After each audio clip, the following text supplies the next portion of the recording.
e hoje eu vou apresentar esse artigo, publicado recentemente na Lancet Digital Health, que propõe uma abordagem para predizer o risco de admissão em emergência a partir de padrões temporais de registros eletrônicos. E o contexto de estudo, né? Esse tem esse objetivo, né, de reduzir as internações não planejadas, que as internações de emergência elas estão associadas aí a piores desfechos clínicos. Isso também envolve custos, envolve pressão desnecessária em todo o sistema de saúde. E a gente tem aí os nossos registros eletrônicos que podem nos ajudar muito, eles têm se mostrado eficientes nisso, tem uma ampla literatura aqui mostrando isso. Mas os principais desafios de estudo é que os dados, eles são complexos, eles são heterogêneos e eles são incompletos. Tem questões aí também de representatividade da população geral, de subgrupos, tudo mais. A qualidade do dado, o viés que ele está carregando. Então, existe uma necessidade de aprimorar esse tipo de dado. Mas isso pode ter também um alto custo, dependendo de como for esse aprimoramento. Não só financeiro, né? Também questões computacionais, sistema. E a gente tem aí o que os pesquisadores têm desenvolvido versus o mundo real. E apesar de ter uma caminhada aí no uso de modelos para esses fins, colocar eles na prática clínica ainda é um desafio, né? Então, que eles podem... existem modelos, né, na literatura médica já que apresentam muitos falsos positivos, que acabaria ali sobrecarregando o sistema, ainda mais sistemas já saturados, né, com um monte de apitos, né, de falsos positivos. Só que os algoritmos, eles foram sendo aprimorados nos últimos anos, mas mesmo assim, né, os exemplos que a gente tem ainda envolvem modelos construídos com muitas e muitas variáveis, o que torna eles mais caros para se tornarem reais, né, para se colocar na prática. E daí vem a necessidade de construir esses modelos mais enxutos, esses modelos com menos dados, tá? Então, o objetivo, né, do artigo, o objetivo dos autores aqui foi desenvolver um modelo de machine learning para predição do risco de admissão em emergência, utilizando dados de registro eletrônico, dados, né, de cuidados primários, que aqui a gente chama de os GPs, né, General Practices, e a ideia foi extrair informação do fluxo do uso de serviços para criar variáveis a serem incorporadas no modelo, né? Para ver se isso agrega um valor ao modelo, no sentido de deixar ele igual ou até melhor que modelos com variáveis de apenas um ponto no tempo. Então, supondo que em apenas um ponto do tempo a gente está perdendo aí informações valiosas, né, em relação ao risco de uma internação de emergência, porque não estaríamos vendo todo o cenário, né, toda a trajetória desses pacientes. E achei que fazia sentido aqui trazer para vocês a figura 1 do artigo, porque ela mostra o pipeline, um exemplo, né, de sequência de visitas ao GP. Então, aqui na primeira parte, a parte superior, a gente tem ali o conteúdo do banco de dados, né, que são essas idas aos GPs, né, são essas consultas. Então, dados demográficos, históricos médicos, histórico de medicamento. E esses dados que são usados para criar os clusters de sequência entre eventos, usando aprendizado não supervisionado. Tá? E as saídas, os resultados desse processo, eles são incorporados a dados rotineiramente coletados e usados para treinar um modelo supervisionado de admissão hospitalar de emergência.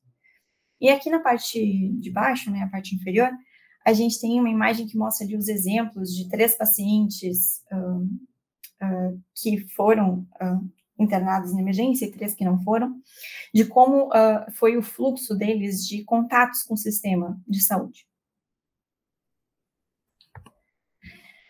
Os dados, tá? Então, para isso, né, os autores usaram o banco de dados SEIO, que é aqui do país de Gales, que inclui dados de mais de 1 milhão de pessoas, né, para essa análise.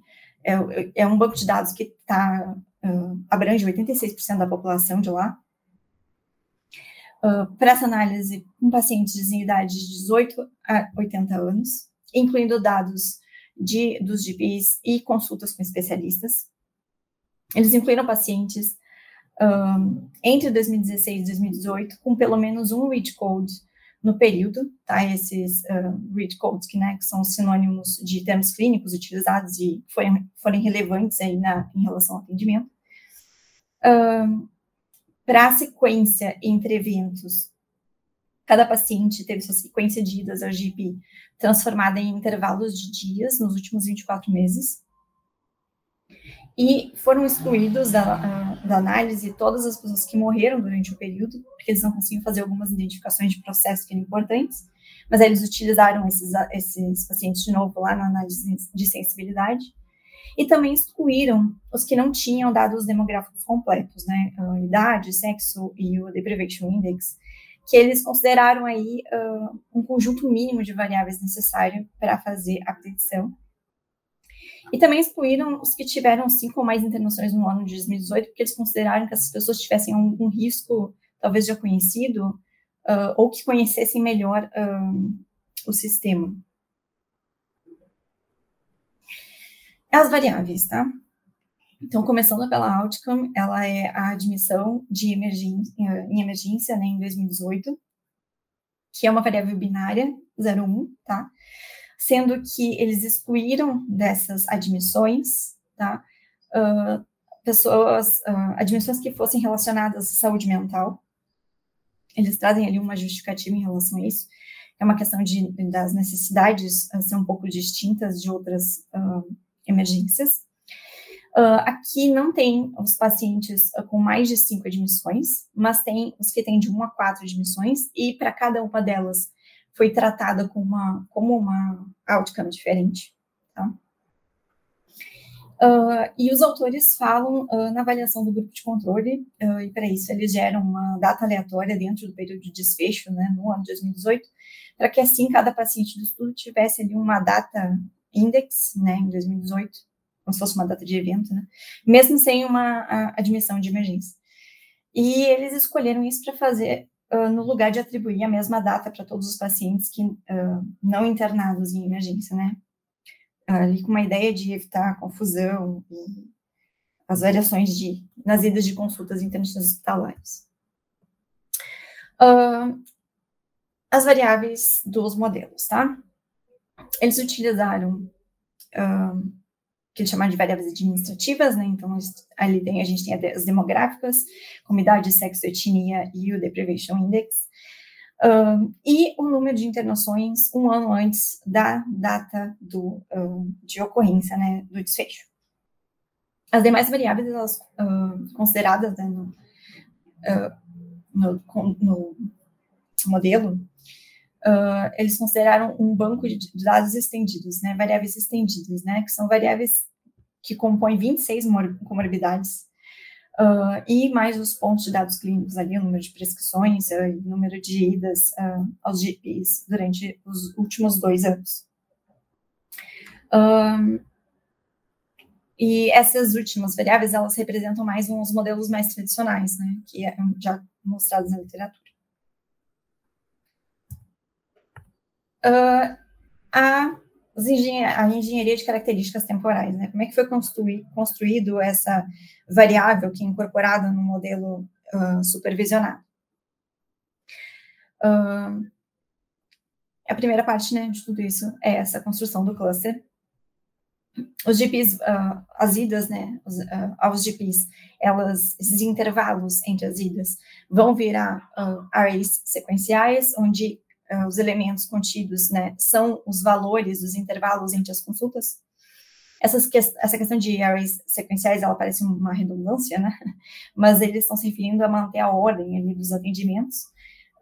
Os elementos, eles são os números de dias de intervalo entre cada consulta. Isso tudo com os dados dos últimos 24 meses, anteriores à data index.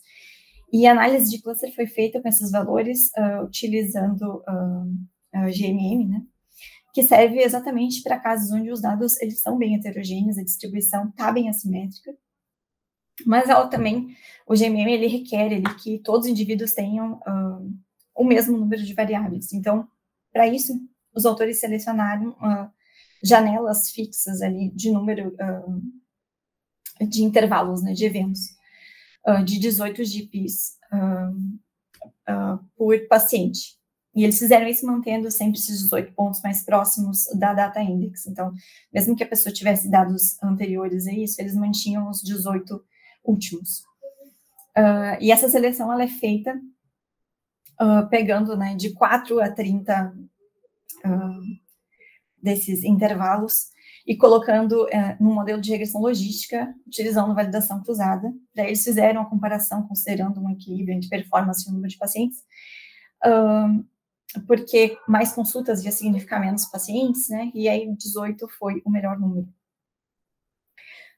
E o número de clusters foi definido depois disso, né? Eles mostram um Elbow plot, que a gente pode estar lá no anexo do artigo, com o critério BIC, onde eles avaliam entre 2 e 30 clusters e eles encontram que o melhor número de clusters são 6.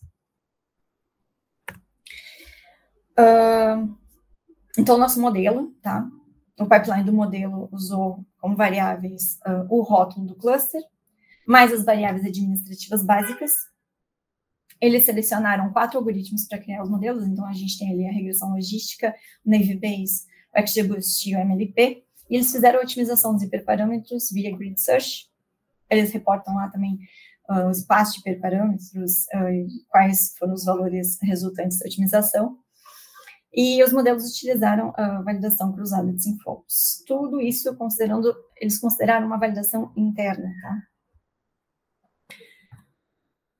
E para avaliação, eles reportaram AUC, sensibilidade, precisão e BRI-score.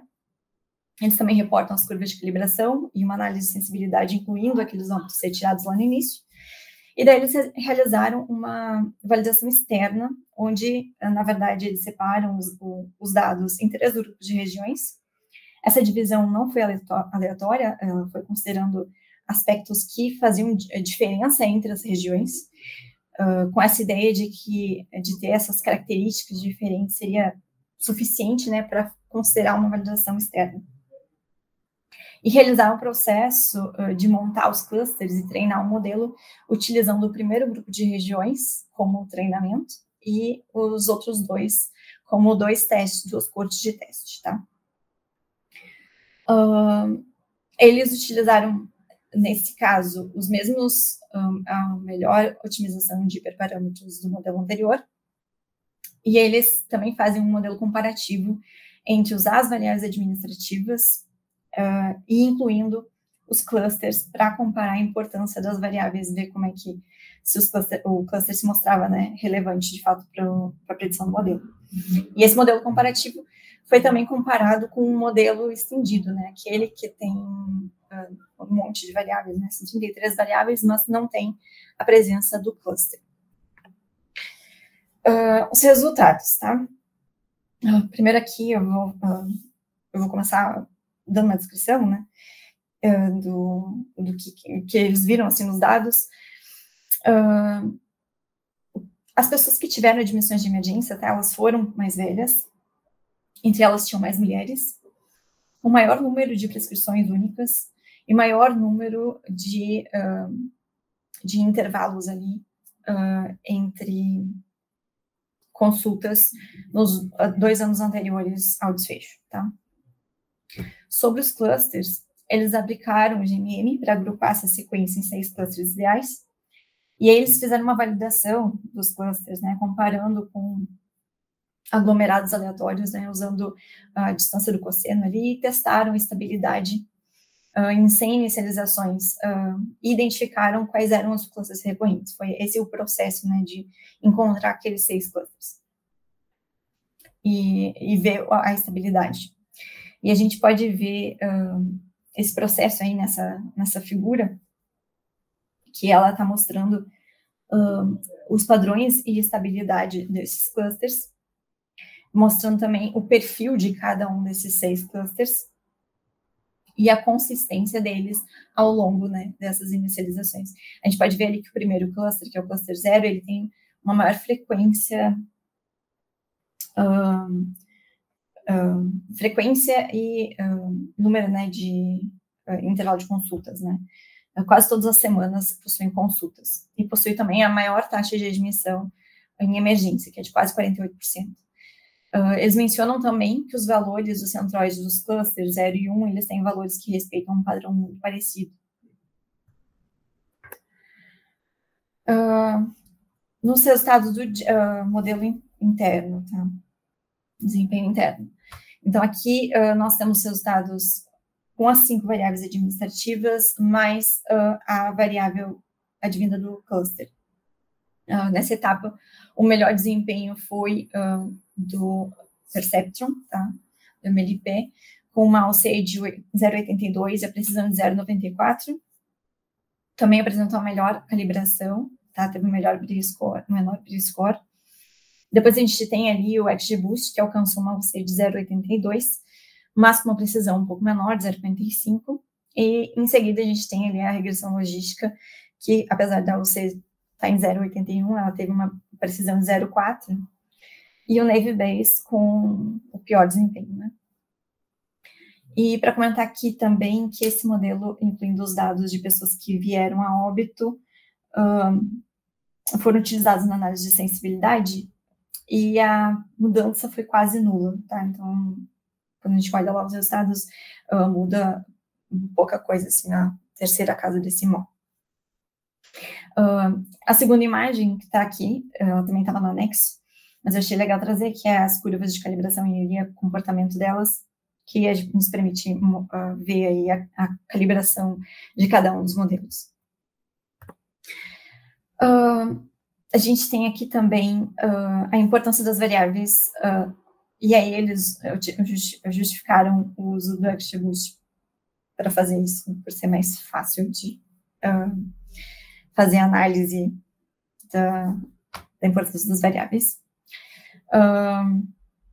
Com a adição da variável de cluster e sem ela, e aí a gente consegue ver ali que de fato elas impulsionam o modelo, elas estão ali entre as primeiras 4 variáveis mais importantes. Bom, aqui a gente tem outros resultados que também acabaram indo para o apêndice, mas de novo eu achei importante trazer aqui, para a gente ver a performance que é realmente semelhante, né, com o que a gente viu ali no outro slide. Esse aqui é o resultado daqueles 3 grupos de regiões do País de Gales, onde eles treinaram o primeiro grupo. E os outros 2 eles testaram, que estão o resultado dos testes, tá? E a gente pode ver que os resultados das AUCs estão muito parecidas, o MLP se mantém como melhor modelo, e a precisão e a sensibilidade, né, não se alteram em quase nada. Aqui a gente tem o desempenho, né, do modelo estendido, e eles consideraram como um modelo mais convencional, tá? Ela tem mais variáveis, né, tem essas 33 variáveis, mas tem as características temporais do cluster, e eles fizeram o mesmo para o XGBoost também. E o que dá para tirar daqui é que, de fato, o modelo com componente de comportamento dos pacientes nos 2 anos, antes da internação, apresenta ali resultados equivalentes a um modelo com um número muito superior de variáveis. Aqui na discussão, né, tem a questão da interpretabilidade. Os autores, eles destacam, né, a inovação de transformar esse tempo entre consultas em clusters interpretáveis.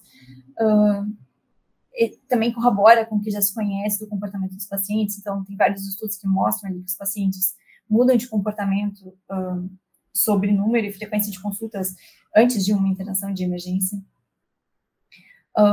É um modelo mais enxuto e se mostrou eficiente, né?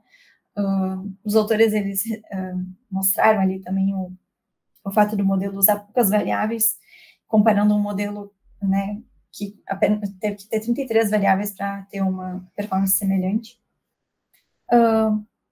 Ressaltando aí, né, o potencial de aplicação em sistemas de uma infraestrutura limitada.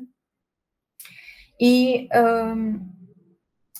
aí eles também mostram, né, discutem um pouco sobre a modificação do comportamento e mudança de cluster que os pacientes podem ter ao decorrer, né, da vida. Então, você vai tendo melhoras na sua saúde e você poderia transitar para um cluster, e quando você tem pioras, transitar para outro. Eles também falam, né, sobre a questão de ser uma amostra representativa, né, do País de Gales. Entre as limitações, tá? Algumas limitações importantes, aqui foi feito apenas com dados, né, do país de Gales, onde tem um sistema de saúde único, com acesso livre aos GPs, e isso precisaria, né, se fosse ser exportado, né, ser testado em outros lugares. Mas a falta de etnia é um ponto. Faltou definir para essa variável em 72% dos registros, o que pode estar mostrando ali um viés, né, porque as etnias distintas têm interações distintas dentro do sistema. O uso, né, de apenas as últimas 18 interações, né, do paciente com o sistema, que pode limitar ali essa questão de informação histórica, né, tem pacientes que talvez se pudesse agregar mais informação com mais dado. E a Pipeline testou apenas o GMA, né, e os 4 modelos clássicos, não avaliou nenhum modelo de sobrevida, mas a intenção era mostrar uma nova possibilidade mesmo. E concluindo aqui, os padrões temporais simples, né, eles têm também um valor preditivo, eles permitem construir modelos que sejam mais simples e interpretáveis ainda. E essa estratégia ela pode ser muito útil, né, em contextos de infraestrutura de dados realmente limitada. Então, era isso, gente.